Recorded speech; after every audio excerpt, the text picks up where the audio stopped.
The European Union has warned that over 7 million people could be displaced as a result of the war. Some 500,000 have already fled the country, and many of them are now in Poland.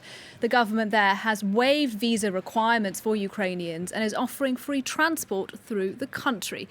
Well, our reporter Emmanuelle Chaze is at the Polish border, and we can speak to her right now. Emmanuelle, just tell us a little bit about where you are and what it is you've witnessed in the past couple of hours.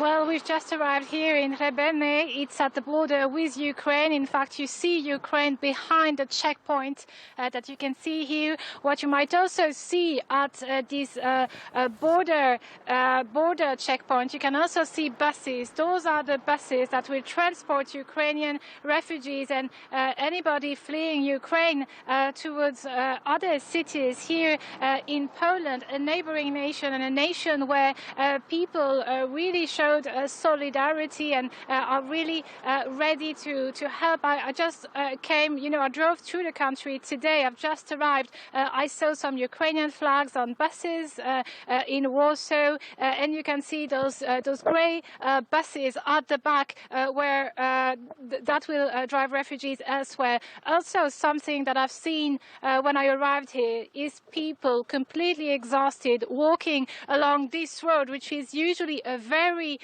busy road. It's a place where you have a lot of traffic, and at the moment there's absolutely nobody. There's only ambulances, firefighters sometimes who pass, police, Polish police, and of course nobody can go back, can enter Ukraine anymore from that road. But you can see people with their suitcases, with their with their belongings, all that they could bring with them, just walking.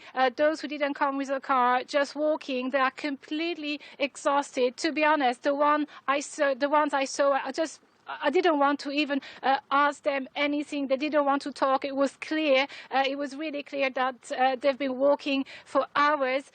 Other people, you might see also cars just right behind me. Even the cars are a statement of what just happened. The cars also look like they've really been through this whole thing.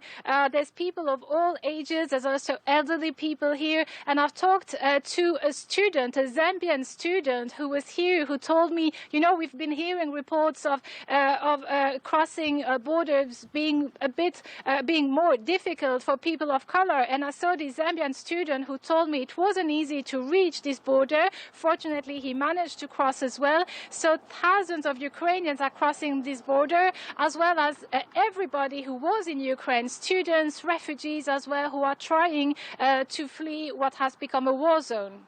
And Emmanuelle, just give us a sense of what conditions are like where you are. We've been hearing that it's extremely cold indeed. And as you say, people have been walking for hours, if not days, to get to the safety of where you are. Well, if you see behind me, there's in those buses some people waiting. There also there's even a group of people who are here on the side of the road. They're either waiting another car, they're waiting for that buses. There's also temporary toilets just there. If I can turn the camera a little bit, we might see just over there. Oops. Can you still see me? We see you, Emmanuelle. Go ahead.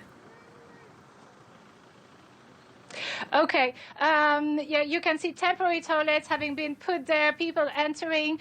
So very dire situation here at the border. Emmanuelle Chaze live at the Polish border. Thank you very much indeed for your reporting today.